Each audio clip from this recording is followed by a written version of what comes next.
All right, we're going to get started. Our speaker tonight is Matt Hill. He is the former CTO of Salt Lending. He is the CEO of Start9 Labs, and he is the co-founder of Borker, I believe, correct? All right, he's here to tell us about security. Give it up for Matt Hill. Yeah.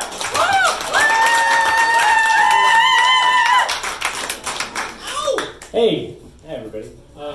So as he just mentioned, formerly, right before the project that I'm doing now, I was CTO of Salt Lending. I don't know if anybody here knows what that is. It's crypto-backed loans, so you can put up Bitcoin as collateral and get a US dollar loan. I was the first dev hired at that company. I'm a developer by trade.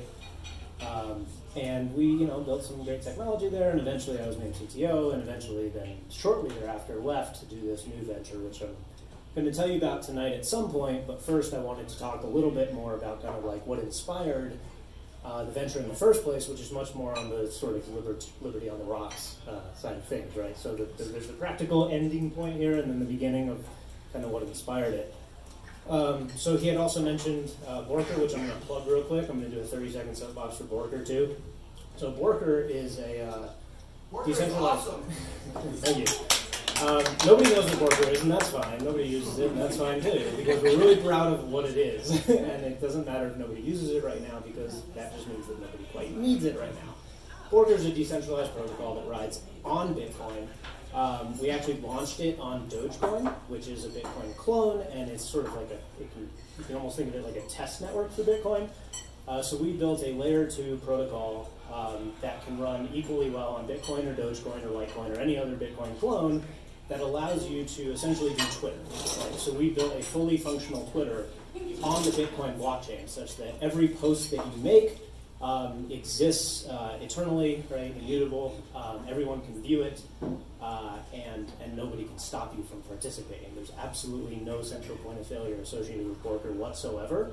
It just turns out that Twitter is pretty dang good, and the world is fine with that for now. But if Twitter ever starts getting very abusive with their censorship policies, something like Borker could be very useful. It rides its only dependency is Bitcoin, so there's no additional, third-party dependencies or points of trust or failure. So anyway, that's neither here nor there. Me and a buddy of mine built that last year, launched it. There's a few dozen people on the network, but that's it. So anyway, what I'm here to talk about tonight is a very broad-based topic that I'm sure everybody here is very familiar with, which is privacy. And as a corollary, a little bit of security as well, right? So sort of privacy, security kind of go hand in hand. For the point, for the purposes of tonight's talk, I'm really going to talk about privacy. But you can kind of tack security onto that, and it'll be valid. So, given that this is a libertarian meetup, I don't think that I need to convince you of the merits of privacy. Right, so I'm not going to spend my time tonight convincing you that individual privacy is necessary for a free society. So I will sort of briefly gloss over some of the high-level points of privacy, right? Why is privacy important? I'm just going to kind of hit on them because it'll help with the second phase of my talk, which is around sort of what the problem is, right? So if privacy is important and it's an ideal to be striven for, what is the problem? And then I'll sort of dovetail into a very brief ending of what is our proposed solution to this problem. So privacy in general, right, why is it important? Well, because with privacy, you can protect yourself from both extortion and manipulation, right? If you're, you can call it an opponent or an enemy or your government or whatever you want to call it, knows everything about you, then it's like showing them your poker hand, right? They can anticipate your moves. They can manipulate you in ways that you don't even understand. They can show you things that will cause you to take actions that you may not have otherwise taken. So privacy is essentially it's hiding your whole cards. I don't know if there's any poker players in here. Oh yeah. So it's important because you don't want to you don't want to give away your hand. Secondly, it's an insurance policy against the future. Right? So what was permissible yesterday may not be permissible tomorrow. So if what you said yesterday was not private, even while it was fine yesterday, right, if there's a regime change, and the new regime doesn't agree with what you said in the past, then you're in trouble. So privacy is important for things unforeseen, right? Future. Thirdly, you have humans. We I think, and I think that there's a decent amount of evidence to support this, are sort of naturally, even biologically, need alone time. We need this sort of like safe space to think and create and make mistakes without a watchful eye on us at all times. Right? If you take a human and you shove them into a room with other humans and never let them be alone, I think there's going to be some developmental stagnation. Right? I don't think that you can really grow as an individual unless you have privacy, and this is a very biological thing, I think. So that's the third one, and then there's this fourth, which the third is kind of the least talked about, I think, but the fourth is talked about, but I don't think people fully grasp the magnitude of the fourth yet, which is that privacy, right, especially in the digital realm right now, can be roughly equated to property in a sense, right? Like your information has value. If this can be sort of encapsulated in the feeling that one might experience if your neighbor catches you undressing. It doesn't really fall into the first three categories, right? They could extort you for that maybe, but it's more about a feeling of that something has been stolen from you, right? That there was something of value that you had. Maybe that's a little presumptuous, and they sort of took it from you without paying or without asking. And so there's this fourth category, which is that your information, the things about you, have value. And that is really kind of key to a lot of what is happening right now in why privacy has eroded and why there is a problem, is because this stuff has value, and therefore there are economic incentives to abuse it. So anyway, that kind of dovetails into, okay, what is the problem? Privacy, I'm not going to talk about privacy in a sort of complete sense, but more related to the digital sense and the internet itself. So what is the problem? The internet as architected is, who here knows what a server is? Just raise your hand. Okay, who here knows what a client is? As it relates to a server. Like client server. Never mind. Okay. Never mind. Yeah, not like a client that you're paying you to do legal work. So the internet can be roughly thought about in what is called client-server architecture. Okay, what this means is that you have a server. This is the computer. Okay, this is what's running. This is what's storing all the data. It's what's running all the apps. It's where all the power is, where all the connectivity is taking place. And then you have clients. For the purposes of making this very sort of visual or visceral, a client is a remote control. Okay? When you open up your phone and you open up Twitter, all you are doing is utilizing a remote control to a computer that is sitting in Twitter's office. Right? It's not your computer. You are renting their computer. Every app on your phone behaves this way, right? I have another app that I did a few years ago. It's called Work Blast. Check it out. It's really cool. It's great for shift trading in businesses. Right? It's like streamlined shift trading, build your own Uber, and it's built in exactly this manner. Right? It is. I open up my phone. I want to trade shifts with a coworker, so I click a button. This is just a remote control. I, as the person who built Work Blast, have the computer that all of this is running on, and therefore I have all of the data. I have all of the information. I can see every single request that's coming in. I'm the one feeding the data out. I can get in there and change anything I want at any given time, right?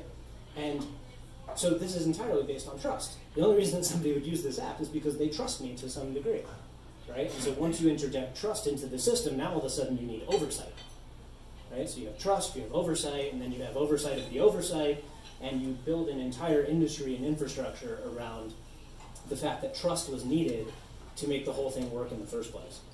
And so that is a sort of brief picture of how the entire internet is built. Right? The entire internet is built on this idea that there are about 4 companies, Apple, Google, Microsoft, Amazon, that have all the servers. Right? Like the entire internet runs on those 4 companies. And everything that you do on your laptop, on your phone, is running right through their infrastructure. And you're trusting them.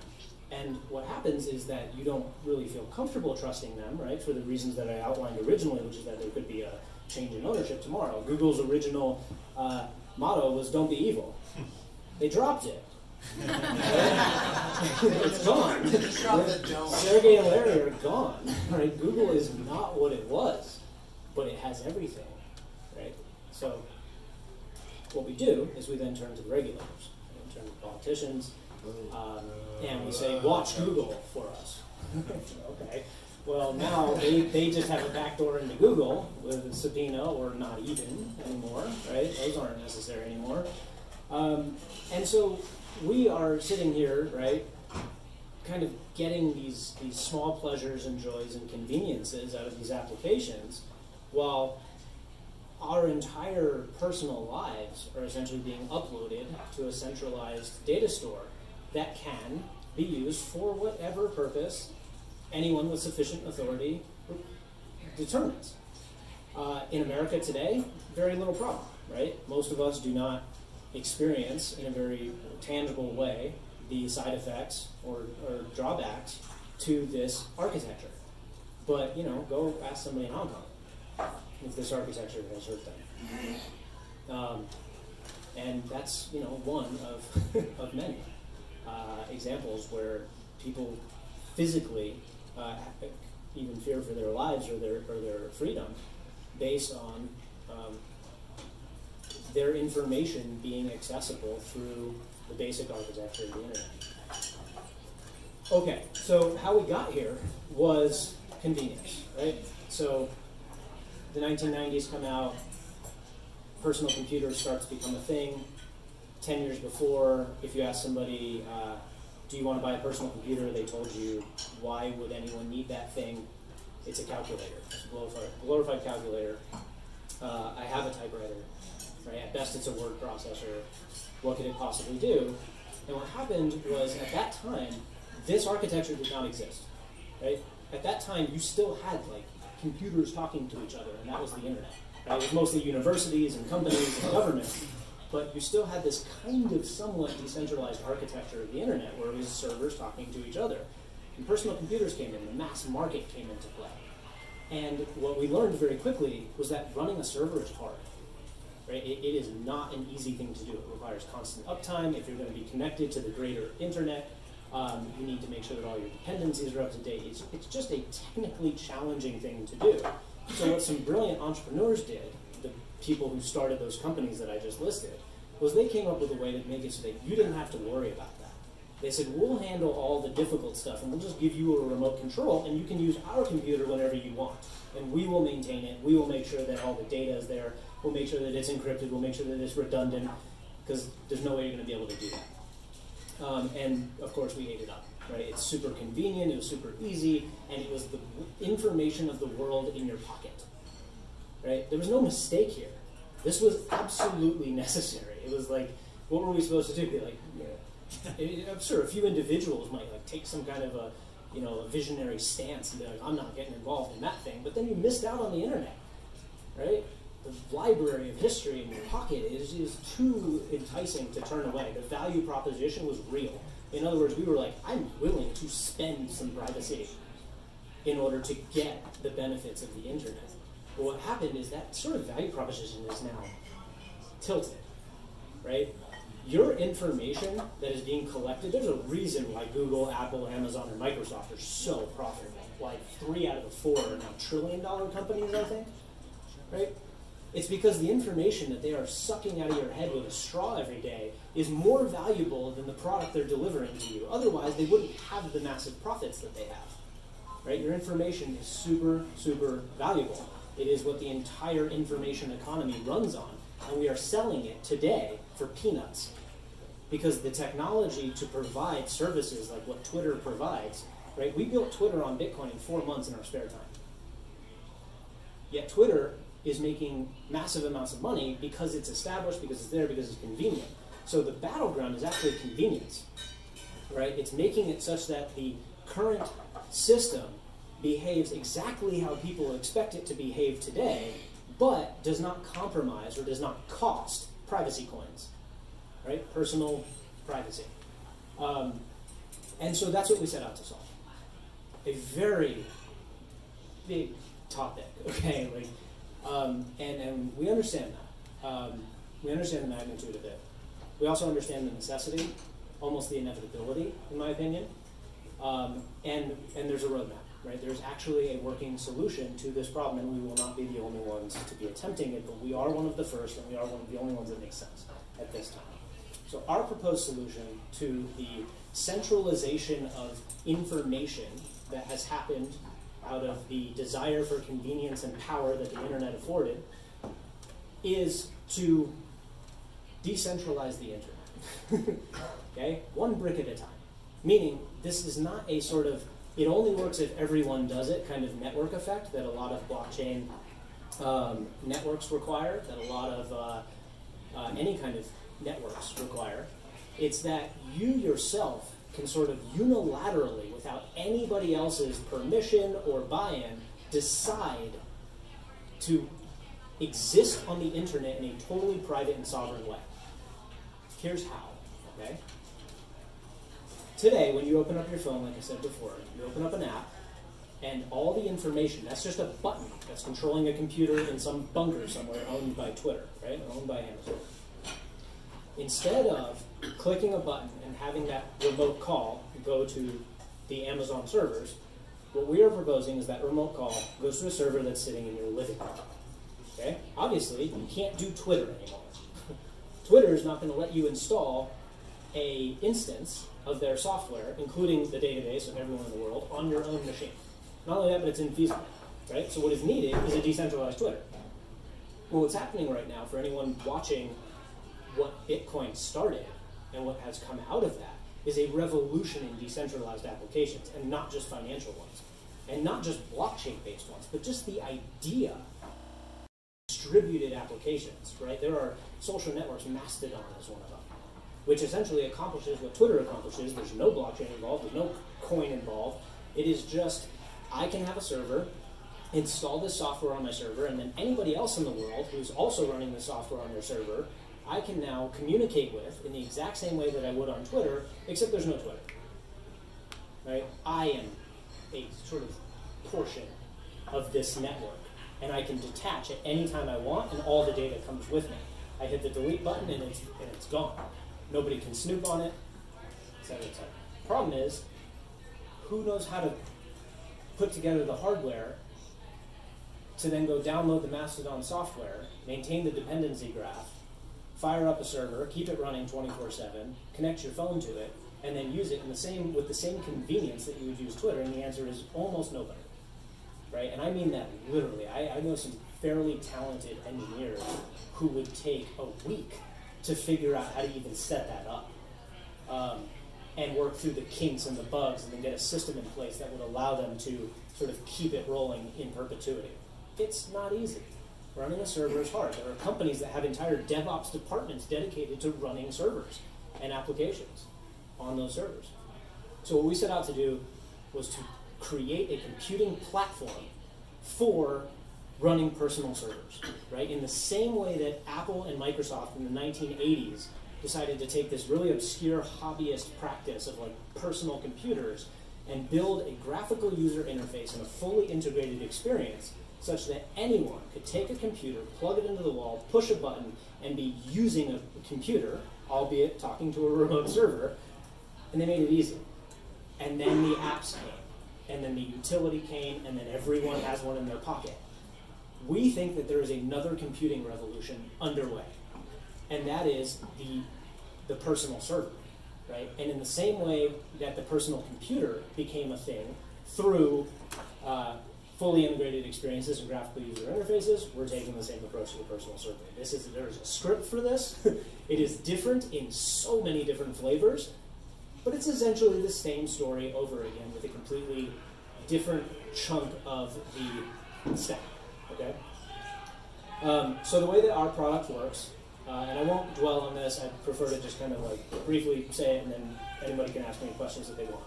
The way that our product works, and it's sell. This is not prototype. We have built this. We built it before we announced it. Okay? We built it in entirety to full point of sale. We are shipping all over the country right now, and it works. And the feedback has been fantastic, and it's going to do nothing but get better. And I don't mean the hardware device. That's actually the most commoditized thing about everything that we're doing. I'm talking about the experience, the ability to, in a couple pushes of a button, be running your own personal server that is running Bitcoin, a peer-to-peer encrypted messaging application, your own private email server, right? You know who's running private email servers? Politicians, corporations, rich people, and devs. Okay? You know who's not? Everyone else. Okay? What we are doing is taking a technology that has traditionally been afforded only to the powerful, the rich, and the engineering talent, and we are making it available to everyone. Without compromise, by the way. There is no catch here. There is no, oh, but we kind of know some things about you. We know nothing. We know nothing about our customers, which is a terrifying thing as a business. Or you could buy this thing from us, have it shipped, pay for it with Bitcoin, have it shipped to a PO box, and we will never even know that you own one. Because from the time you plug it in, no matter what apps you install, no matter who you are, we have no insight. This is a personal device. It's like buying a hammer and expecting Home Depot to know whether you used it or not. There's no avenue to us, right? And you're downloading, installing, and running open source software that we made push button easy to do. Okay, that's it.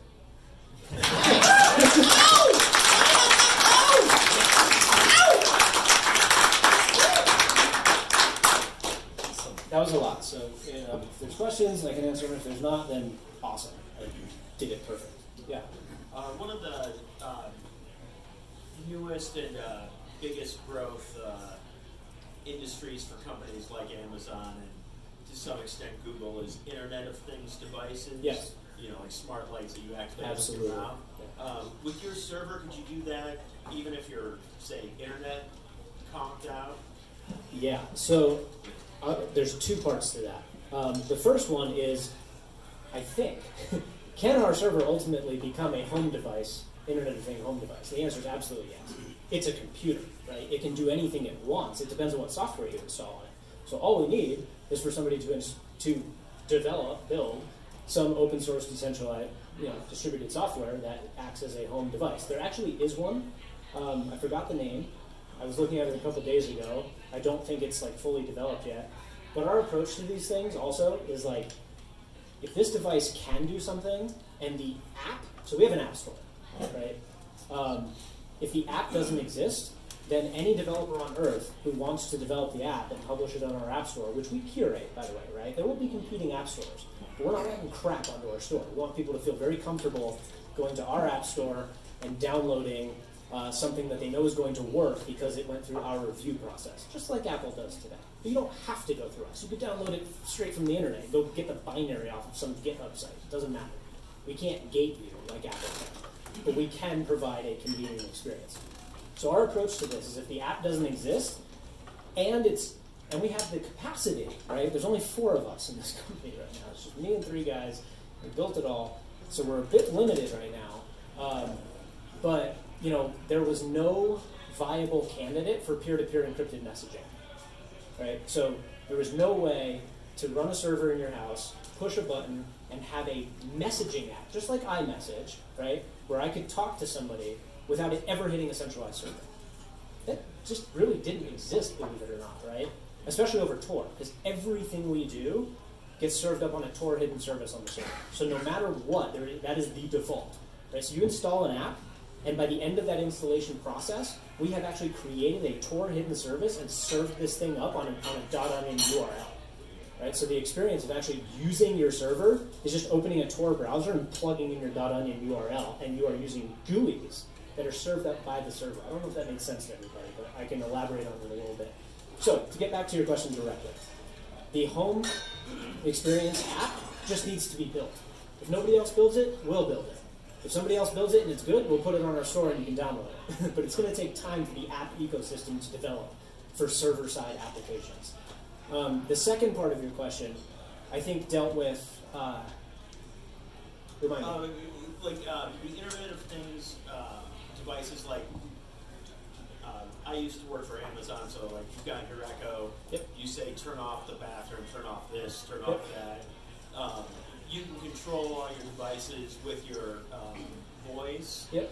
but at the same time, if you rig things up like that and you're not really paying attention, it's pretty easy to make it so that you can't so much as turn on your lights if your internet goes out. Sure. Oh, that's what it was. It was if your internet goes out. So if there's some sort of like fault with the device itself. So the path that we are taking to handle this, like, okay, so if all of your data is on a server in your living room, and your entire connectivity to the internet is happening through that thing, which, by the way, we can turn these into mesh networks. Okay. So if I have one of these devices and my neighbor has one and somebody down the street has one and my internet goes out, I can actually, by literally shouting to their device, connect through their internet bandwidth, and they can charge me for that over the Lightning Network. Right? You can charge people for storage space, you can charge people for bandwidth usage, and you can essentially bypass the ISPs.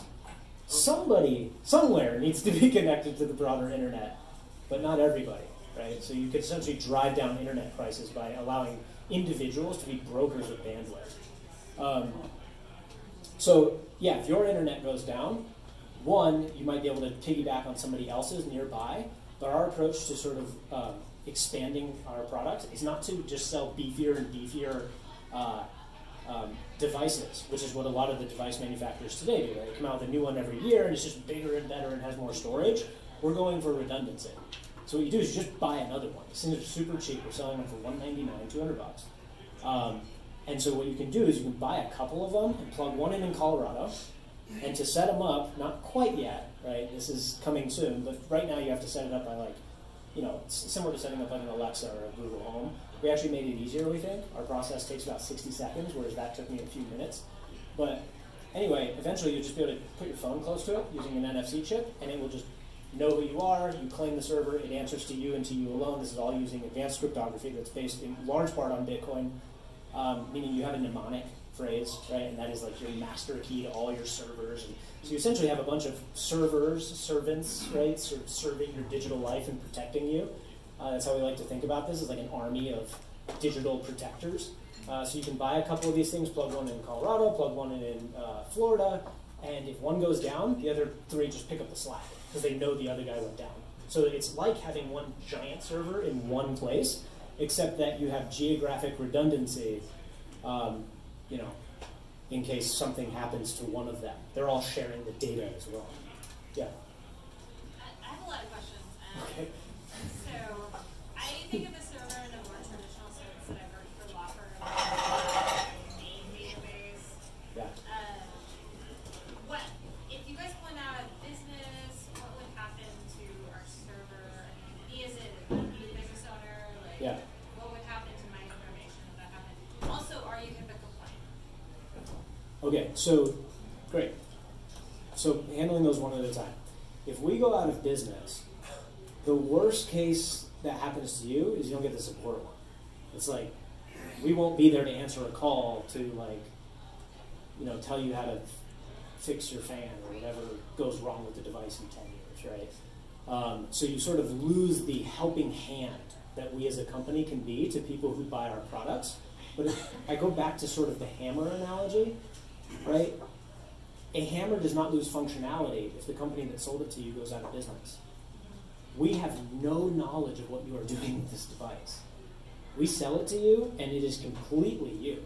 Nothing that happens to us can possibly affect you, again, except for that helpline, which we want to be there to help people who have bought our products to know how to use them. Again, you call the hammer manufacturer, like, how do I swing this thing? They'll tell you. If they go out of business, they can't tell you. But the hammer is still a hammer. It still works. There's nothing wrong with the hammer, right? So is our device then going to be like a hard drive device, cloud device, like the commonality? Like Yeah. the concern is if Microsoft went out of business, That's the from problem. OneDrive, OneNote account would go out, Yeah. and then yeah. So I'm trying to conceptualize what you're talking about. Sure. So these servers, I think, it will help to sort of describe what comes in the box. Okay. Should I show you one? Will you Yeah. just hold it up in the air? Hold it up. So he bought one of this. Oh, goddamn. Here's That what he looks like a box. No, that's not the server. That's just the box. Oh, it's a sick box. Oh, there it is. It's a littler box. It's tiny. Right? So, Oh, is there something inside that, though? no, well, that's a wrapper. But yeah, so it's very small. It's 2.5 inches by 1.5 inch little box. Tiny, sits on your shelf. So what is in that box currently, right, is a 128 gigabyte hard drive, which is roughly equivalent to what a phone might have on it. So it's not going to be your, out of the gate Google Drive replacement. I think Google Drive gives you like 15 gigs for free and then starts charging you. So you can put a decent amount of pictures and data and whatever on 128 gigs. But you can't fit the whole Bitcoin blockchain, right? So, but we're not super worried in the same way that your phones are getting less and less storage capacity. We're not opting in for massive storage capacity because you can always do extensions, right? So you say like you wanted 10 times more storage capacity. What you could do is buy a hard drive, which we will be making, that has the same sort of discovery tactics as the server in the first place. So if you buy a hard drive from us, because you just have massive amounts of video that you want to store, what you would do is you plug the hard drive into the wall, you tap your phone to it, and due to the cryptographic keys that are on your phone that are then transferred to the hard drive that you just bought, you essentially claim the hard drive. The hard drive, because it has the same cryptographic keys as the server, actually knows how to, over the Tor network, discover its siblings. So it's as though you took a hard drive and plugged it into your server, except it could be in a different state. It knows how to find its friends, its other servers, right? So it's a hard drive, but it's an intelligent hard drive with a thin wrapper of a minor operating system that knows how to find its siblings. But again, not involving us at all. This is completely over an encrypted, decentralized network that we have no visibility into. So to answer your question about sort of HIPAA compliance, right? We can't not be HIPAA compliant because we have absolutely no data. Zero. We know nothing about you. We're not storing a single thing. We could get hacked 6 ways from Sunday and they would literally get our emails, our personal emails. Like there's nothing about our customers anywhere in our system. Unless you bought a device on Shopify, which is where we're selling right now in part, and put in all your personal information, Shopify has that data, and they might, that's not HIPAA compliance, but that is, they have to abide by the same privacy laws and data retention laws that any other companies, but we don't have anything. We don't want anything. One of our models, we don't want any trust. We're trying to build trustless privacy and security. Right now, the offerings in the world are trusted privacy and security. Like you hear all the time, Apple's selling privacy. We protect your data, we encrypt things, and it's like, great. I'm not calling them liars, but you are trusting them, and you are trusting their overlords with subpoenas as well, right? Nobody can subpoena us. We don't have anything. They can and they will. Right. We don't have anything. Like that is not a, we will not give it to you. It's like, we have nothing to give you. Yes. What's it called and where do I buy it? Thanks. So we as a company are called Start9 Labs, which was a spin-off from a consulting dev firm that we did for some cash flow purposes called Start9. If you're curious, go look up Start9 on the internet. It's an interesting way in which we came about that name. It's a very powerful idea, actually. But anyway, so Start9 Labs was the spin-off of Start9 that me and the same 4 guys that ran Start9 did, where we decided to start building these servers. The device itself, we're just calling the Start9 personal server for lack of creativity. In the future, we will probably have, if at some point we decide that the current product is not beefy and big enough, or we want to come up with like a more upscale product, it might get a different name, but it's pretty straightforward. We are Start9. The server is called the Start9 personal server. You plug it into the wall, you push a button, and you're running a full Bitcoin node. You push a button, and you're running a peer-to-peer encrypted messenger over Tor. It is, I will make a bold statement that I can stand by until proven otherwise, that we are, historically speaking, the easiest way that has ever existed in the history of mankind to communicate with somebody on the other side of the world in complete trustless privacy instantaneously, with absolutely no, unless the Tor network itself, right, like there is infrastructure at play here that we can't really control, but given the sort of knowledge of what works and what doesn't work and what has a proven history, if you wanted to have a totally private conversation where you knew nobody was snooping on you, and you wanted to do it right away with no technical expertise to somebody on the other side of the world and talk about whatever you wanted, this is how you do it. This is by far the easiest way that has ever existed to do it. There's a couple buttons and you're off in messaging. Yes? Does the person on the other side of the world have to help? Absolutely. Yeah, so they don't have to have one of these, right? So we are in the process right now of putting up a DIY kit on our website so that anyone on Earth can go to their local hardware store or whatever internet, sales company they want and buy a very specific list of hardware with an instruction manual of how to put it together and then places on the internet where they can download the signed binaries. So essentially, you can run one of our servers, exactly our servers, just like a cooking recipe, without ever doing business with us. We're going to post this all over the internet. Again, very few people are going to do that. We do not view that as a threat to our business model. Very few people are going to do the do-it-yourself kit, but we think it's super important that it's there for both our own protection of being like, if somebody's, you need to stop doing what you're doing, we can honestly be like, I can't. It's a 3D print model that's all over the internet. Like, we can't stop people from doing this anymore. They could stop us from selling it by using extreme force, but cat's out of the bag. Anyone on Earth can run a server with pushing a button. Yeah. How many have you sold? A few dozen. So not many. The first 100, which are not sold out yet, are all engraved N of block. N of 100, right? So the first 100, we are engraving on the bottom. 50 of 100, it's a special edition. When we're out of those 100, we're selling the same product still, right? We are very confident in our current product and its ability to sell for the foreseeable future. We didn't build like some janky prototype on the path to building something better. Is it perfect? No. But it is good and it will last for years. Yeah. So with the DUI kit that you were talking about, is it possible? Not DUI. I know what I Sorry. said. I know what I said. Who invited you? DIY. Yeah. Yeah. Is it possible for someone to build a like model of your interface to intercept data? No. I mean, look, if somebody gets your device, if somebody gets their hands on your physical device, like this is a steadfast rule of computer security in general. I don't care how much encryption your device has. If somebody gets your iPhone and that somebody is well resourced, you're hacked, right? They can brute force the hell out of that thing. Like there is unbelievable mechanisms for hacking these physical devices, right? You can even the Trezor, which was like the most one of the better, more sort of unhackable hardware walls from the early days was just proven to be able to be hacked using a bunch of magnetism, right? It's like if somebody gets your device. Potentially, it's a potential Bunch exploit. of No, Not it necessarily. definitely exists. It's just not easy to do.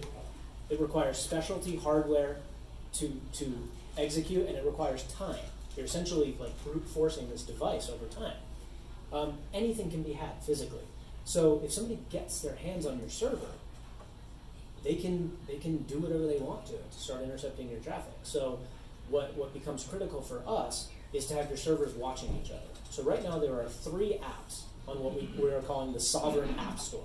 Right? It's an app store. We call it the Sovereign App Store, and it's where you go to download apps that make you more free, right, online, and make you more private. And one of those 3 apps is one that we built, which is called Uptime, and it is the beginning of what will become a much more sophisticated app, which is your servers watching each other. Right? So if you only have one, and your buddy has one, then you can actually sort of watch each other's servers for uptime. Right? Your server can't watch itself for uptime. Right? Think about that. So I'm connected to my server. I'm in a different state. I'm talking to my personal server that's sitting in my living room, and somebody unplugs it.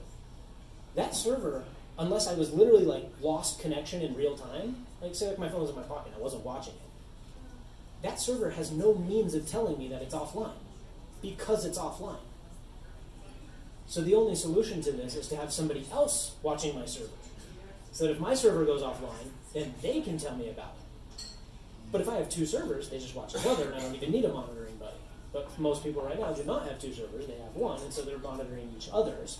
But Uptime will eventually become a far more sophisticated app that will be capable of detecting intrusion, right? Like these servers are going to have nuke modes, where if it detects that somebody is tampering with it, it will burn up. self-destruct, right? Yeah. Does your device get updates? You can choose to update it. We have no means of enforcing you to update, other than for the few people who bought it like right out of the gate, right? Obviously, this is like early stage software, and we're not perfect. So I made some personal phone calls to some of our early buyers, being like, "You probably want to update, right? Like, we can't make you, but if you don't, it's not going to work the way you want it to." So, but this is trustware. So over time, this sort of like, we just can't break things, right? This is not the kind of like move fast and break things mentality that exists in a lot of the valley. Like, we need to move slowly and make sure that security and privacy are the forefront priority. Because if we launch a new version of the OS, which we call Mesh OS, we built our own operating system for this thing. If we launch a new Mesh OS and it's got some sort of critical bug, that's not good, right? We will have sort of notification avenues, like we have a Telegram group chat right now. Eventually these servers will probably have their own group chat functionality as soon as those apps get built, where we can notify people like, hey, critical bug discovered. It's just like with Bitcoin. Right? There's been a couple instances of this where they've come out with software that was not perfect and had to, make an emergency announcement that people needed to roll back.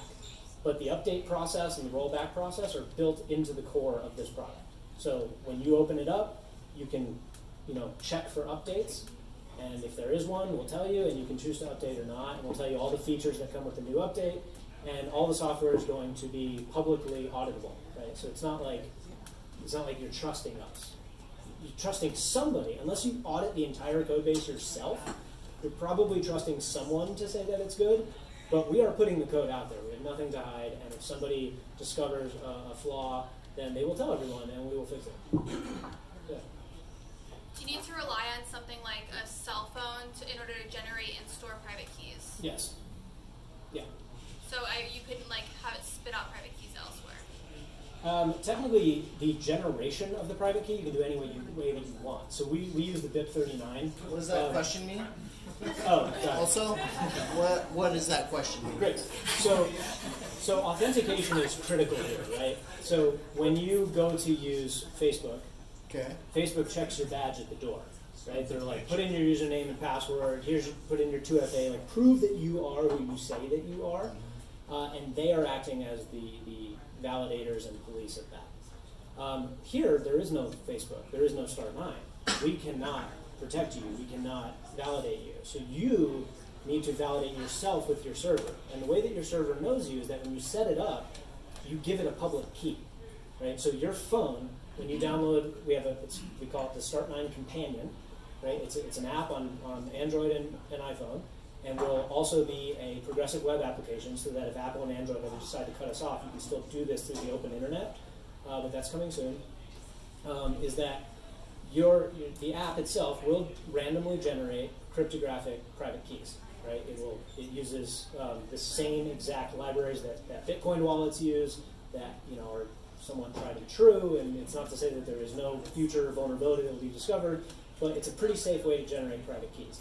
If you don't trust it at all, go generate your own private keys, however you want. Go roll dice. There are ways to generate private keys that are completely random and trusted and private. And all you have to do is bring the resulting mnemonic phrase. So I don't know if anybody here, who here has never heard of or used a mnemonic phrase? Oh, come on! Mnemonic phrase! Okay. I'm the one guy. All right. So you're just What is one mnemonic? So, Never eat sour fruit. It rhymes with all right. So the way, I won't get into too much detail because most people here know what it is. But essentially, a mnemonic phrase Bullshit. But okay. is a Fine, human. we'll go with that. I'm going to tell you. I'm still going to tell you. A mnemonic phrase is a human-friendly, right, meaning words instead of gibberish, representation of a cryptographic private key. Right? Just think about a cryptographic private key as a key, and the public key is the whole, and they know each other, right? 30. But what? 30. Very. Sorry. Yes, I couldn't help myself. So you, but you can't just paste out some 256-bit private key and expect people to remember it or write it down, right? So what Bitcoin did, what Satoshi did, and some of the early devs, was they figured out a way to represent these private keys as human-readable sentences, basically, just a set of words. Right? So all you have to do is write down these words and shove them into some box somewhere. Don't ever show them to anybody. The chances of somebody guessing those words is 0. Like, thermodynamically 0. It's never going to happen. Whenever you need to kind of like reboot your digital life, you plug in this mnemonic phrase. It essentially authenticates you. It's both. You can think of a mnemonic phrase as both your username and your password combined. It's like whoever knows this set of words is you, as far as all these devices are concerned. As far as your Bitcoin wallet is concerned, this is how a lot of the internet is being rebuilt right now. Is whoever has the mnemonic is you, and I think that will end up being upheld in some court cases as well, from a property right perspective. We'll see. So with our device, when you first sort of plug in your server and tell it who you are, the companion app is going to randomly generate a mnemonic phrase for you. It's a 12-word mnemonic phrase. And from that phrase, we can derive a key. The phrase is capable of deriving lots of keys. It's a key chain. Right? We actually call it a key chain in the app. What you're doing is you're creating a key chain. And what it does is it selects one of those keys to use for this server. And it gives the public key, the whole for that key, to the server. So that from then on, the only thing on Earth that can talk to this server is your phone. So if somebody gets your phone, they can talk to your server. That makes sense, right? Yeah, that leaves me fucked, though. I lose my phone with Here's the other thing. Okay. We have PIN encryption, right? So your key, your private key, is on the phone, but anytime you put the app into the background or close it and reopen it, if you want, it's in settings, you don't have to do this, it will prompt you for a PIN, just like your iPhone does. And so if somebody gets your phone, it doesn't mean they automatically have your server, because they would also need to know what this PIN is. Okay? But what if they're wicked good with magnets? But then you're hacked. Fuck! Goddamn magnets! Well, here's the thing, though. But if they get your phone and they're wicked good with magnets, it's still going to take them a while to get it, right? So if you lose your phone, all you need is your mnemonic phrase. So you go dig out your mnemonic, you connect a new phone to your server using the same key, and then you can change the key, change the locks, so that whoever got your phone no longer has access to your server. You just change the locks on the house. Perfect. That's what I was trying to get at. Yeah. Thank you. We've thought about a lot of this. I know you have. It is not an app. It is not a hardware device. We built a computing platform. Yeah.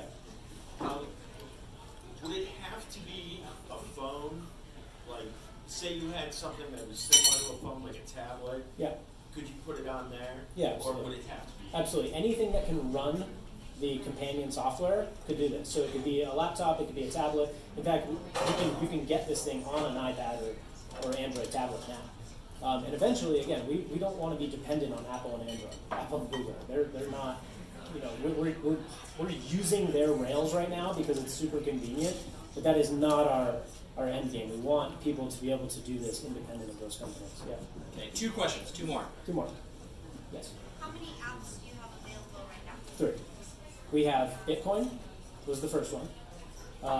And this is not Bitcoin a wallet, this is Bitcoin a node, right? I don't know anything about it. Why would someone want to order a Bitcoin full node?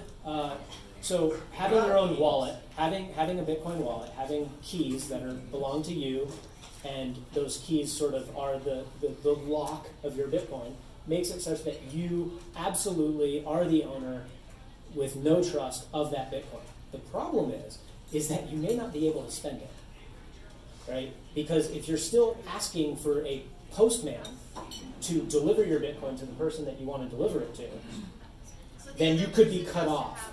have a device. Yes. Right. So, oh no, they don't need to.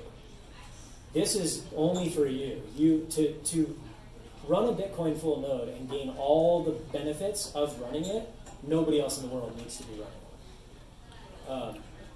So anyway, yeah, I mean, it's very few people run a full Bitcoin node, in large part because it's hard to do. We made it easy. It's a button. But it is beneficial in the sort of long run. There's not a lot of super short-term tangible benefits to running your own node, but there's a future scenario where if you're not, you could be in trouble. And the other Oh, so the other one is what we call cups messenger, as in like a cup tied together with a string to another cup. We thought it was cute. But the other person has to have the device. The other person has to be running cups messenger. It does not need to be one of our devices. You could go buy a Raspberry Pi, spin it up, download cups messenger, and be talking to your friend. It doesn't need to be from us. We make it easy. We're making it convenient. The third one is what we call uptime, which is what I described before, which is where my server is watching your server, is watching mine, and we have a list. We are coming out with a private email server that's going to be called Raven, as in like ravens delivering messages from Game of Thrones. So that's going to be a private email server so that I can send emails to anyone else on Earth, and it never touches a Gmail server. There's no bot scanning it. There's no, it's me sending an email to you, period. And then we also have an app that we're calling Bunker, which is going to be our Google Drive competitor. So you'll essentially be able to store your documents, your pictures, your videos on your own private cloud, such that all the data belongs to you and to you alone. And again, if you have multiple servers, you can even have geographic redundancy, such that if your house burns down, you don't lose all your data. So that's going to be Bunker, and then we're also going to be installing like Mastodon, which is a decentralized social network. I talked about Borker earlier, which is a sort of decentralized Twitter that runs on Bitcoin. You'll be able to run that. Like, the App Store is going to get wild. There's going to be categories. There's going to be finance and communications, and it's just going to look like any other App Store, except the apps that you're installing are yours. What about games? That's a yeah. One more if there is one. What about games? One more question if we got one, otherwise. I have the last question. Yes. So are you guys looking to incorporate any already existing open source software / privacy-based software? Yeah. Maybe things like Docker, Pi-hole, WireGuard. Yeah. So our default is to use things that already exist. There is a rich ecosystem of open source, decentralized products, applications out there. Many of them fall short of what we would consider to be a like user-friendly, refined experience. But we think that people needed a platform for this. There's all this talk about decentralized applications and protocols, but like nobody can run them. Right? So we're going to the lowest possible layer of the stack, beneath the base blockchains, to the physical hardware and operating system that is needed to install and run these things in the first place. We're at the bottom of the stack. And I think that was necessary for this whole ecosystem to blossom. And now that the platform exists, and the SDK for developers, the software development kit for developers, which we also built, allows them to easily build and submit applications to our App Store. Like, yeah, I mean, we took Bitcoin upon ourselves because we wanted it on the App Store. We were like, we need that thing on the App Store. So we went out and we grabbed the Bitcoin Core latest version, and we built the like skinny kind of liaison, right? So that our operating system can translate. Because Bitcoin doesn't speak easy, right? Bitcoin doesn't speak common. It's like, it speaks code. But people don't speak code. People speak English. So what we did was we built a translator between Bitcoin and English, and we call it our operating system. So we went out and we took Bitcoin as is. We didn't change it. Can't change it, right? It is signed binaries. And we just gave it a thin wrapper so that it could be translate between code and English, and we put it on our App Store. But nothing is to stop anyone from any of these decentralized networks from doing the same thing. We're expecting calls. Right? I'm expecting other competing projects to be like, we want to be on the Sovereign App Store. They're like, all right, here's our software development kit. Take your app, wrap it up, and submit it. And if it's good and it works, we'll put it on our App Store. If it's not, then go start a competing app store and let our customers choose what they want to use. But our App Store will not be tainted by crap. If you get something from our App Store, it's going to work. It's going to be good. I love it.